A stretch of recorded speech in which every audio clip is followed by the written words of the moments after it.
Hi everyone, welcome to my channel. Hi అండి, అందరికీ నమస్కారం. శ్వేత టెక్ మంత్ర ఛానల్కి స్వాగతం. ఫస్ట్ యాక్చువల్లీ టాపిక్లోకి వెళ్ళబోయే ముందు మీరు నా ఛానల్ని ఫస్ట్ టైం విజిట్ చేస్తే ప్లీజ్ అండి నా ఛానల్ని సబ్స్క్రైబ్ చేయండి, లైక్ చేయండి అండ్ షేర్ చేయండి, కమెంట్ కూడా చేయండి. సో నెక్స్ట్ నోటిఫికేషన్ రావాలంటే పక్కనే ఉన్న బెల్ ఐకాన్ కూడా క్లిక్ చేయడం వల్ల నా నోటిఫికేషన్ మీకు వెంటనే వచ్చేస్తుంది. సో ఈరోజు టాపిక్ వచ్చేసి మనకి ఫుడ్ పాయిజన్ అంటే ఏంటి.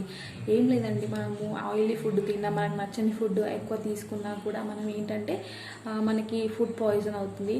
అంటే స్టమక్ మొత్తం మనకి ఫుడ్ పెయిన్ వచ్చేసి చాలా స్ట్రగుల్ అవుతాము.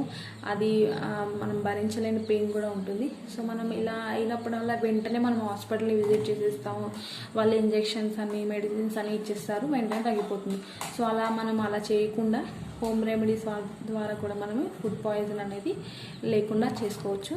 సో ఈ టిప్ వల్ల మనకి 100% రిజల్ట్ ఉంటుంది. సో ఈ టిప్ మీకు చాలా యూస్ఫుల్ అవుతుందని నేను అనుకుంటున్నాను. సో యాక్చువల్లీ టిప్ వచ్చేసి మనకి వామ ఉంటుంది కదా, వామ పౌడర్ తీసేసుకొని 1 టేబుల్ స్పూన్ వామ పౌడర్ తీసేసుకొని మనం వాటర్లో మిక్స్ చేసేసి తాగడం వల్ల, అది ఎప్పుడు తాగాలి అంటే మన ఫుడ్ తిన్న తర్వాత మాత్రం తాగితే రిజల్ట్ ఉంటుంది. సో మనకి వాటర్ ప్లేస్లో మనము మజ్జిగను కూడా తీసుకోవచ్చు. అంటే 1 టేబుల్ స్పూన్ మనం వామ తీసేసుకొని దాంట్లో మనము 1 గ్లాస్ మజ్జిగ కలుపుకొని తాగడం వల్ల కూడా మనకి రిజల్ట్ అనేది బాగుంటుంది, ఫుడ్ పాయిజన్ ఉండకుండా ఉంటుంది. సో మనం మ్యాక్సిమం అన్నిటికీ హాస్పిటల్ వెళ్ళకుండా ఇలాంటి టిప్స్ మనం ఇంట్లో పాటించడం వల్ల కూడా మనకి రిజల్ట్ ఉంటుంది. ఇప్పుడున్న సిచ్యువేషన్ ఏంటంటే బయటికి వెళ్తే చాలా డేంజర్ పొజిషన్ ఉంది. సో కరోనా వల్ల మనము చాలా ప్రాబ్లం ఫేస్ చేయాల్సి వస్తుంది. సో ఇలాంటి మనం ఇంట్లో హోమ్ రెమెడీస్ పాటించడం వల్ల సైడ్ ఎఫెక్ట్స్ అనేది ఏది ఉండదు. ప్రతి దానికి ఇంజెక్షన్స్ మెడిసిన్స్ అనేది కూడా కరెక్ట్ కాదు.